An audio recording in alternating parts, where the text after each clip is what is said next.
Shalom, selamat pagi Bapak Saudara. Kita bersyukur kepada Tuhan karena di pagi hari ini kita kembali lagi bertemu dalam program Pagi Spiritual Life. Pagi hari ini kita akan kembali merenungkan firman Tuhan dalam Keluaran 23 ayat 32 sampai dengan ayat yang ke-33. Dengan judul, Jangan Terjebak Dalam Perjanjian yang Salah. Saya akan membacakan bagian firman Tuhan bagi kita semua.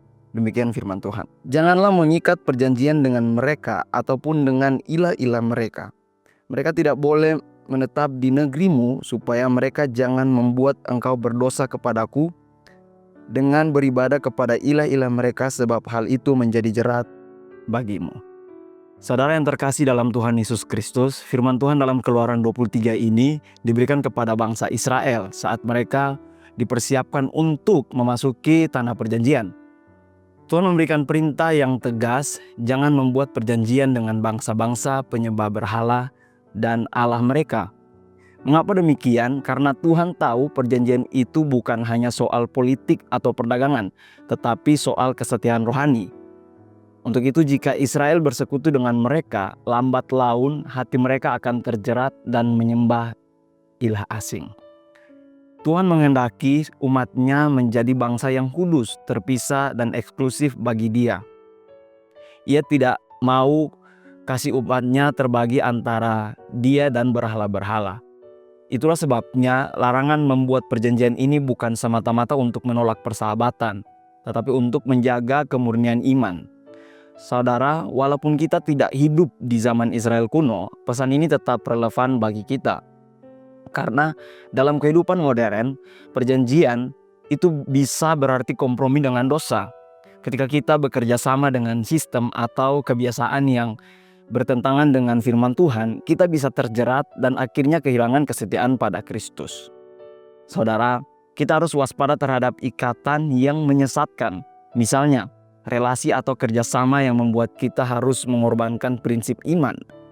Tuhan tidak melarang kita bergaul dengan siapapun, tetapi Ia melarang kita terikat pada sesuatu yang menyeret kita menjauh dari Dia.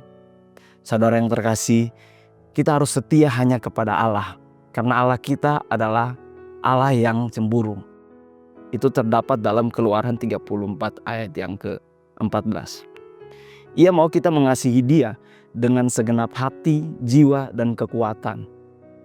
Itu berarti kita harus berani berkata tidak pada segala bentuk perjanjian, kebiasaan, atau pola hidup yang membuat iman kita terancam. Saudara, pesan dari Keluaran 23 ayat 32 sampai 33 ini jelas bahwa kesetiaan kepada Allah lebih penting daripada keuntungan, relasi, atau keamanan yang tampak dari perjanjian dengan dunia. Umat Tuhan dipanggil untuk hidup berbeda, kudus, dan hanya menyembah Dia. Mari jaga hati kita dari kompromi agar iman kita tetap murni dan kita tetap setia sampai akhir.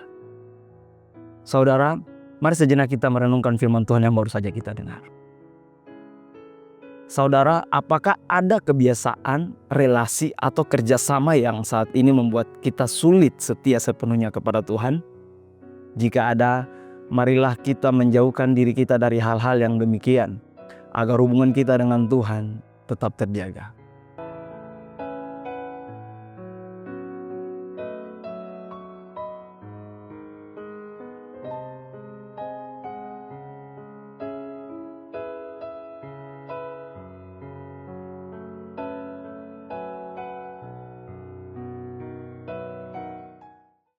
Demikian firman Tuhan.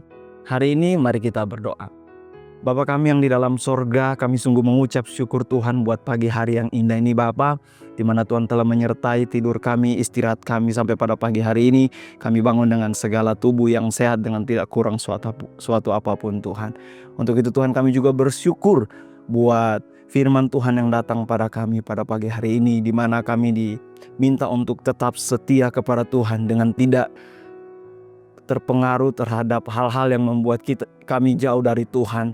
Biarlah Tuhan, firman Tuhan ini dapat membentuk hidup kami, mengingatkan kami memberikan batasan dengan setiap perjanjian kerjasama yang membuat kami kehilangan kesetiaan daripada Tuhan. Biarlah Roh Kudus sempurnakan firman Tuhan ini dalam kehidupan kami, sehingga kami dapat melakukannya dalam setiap kehidupan kami.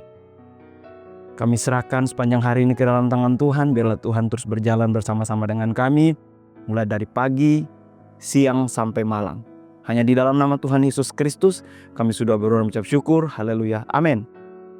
Selamat pagi Bapak Saudara, selamat beraktivitas. Tuhan Yesus memberkati.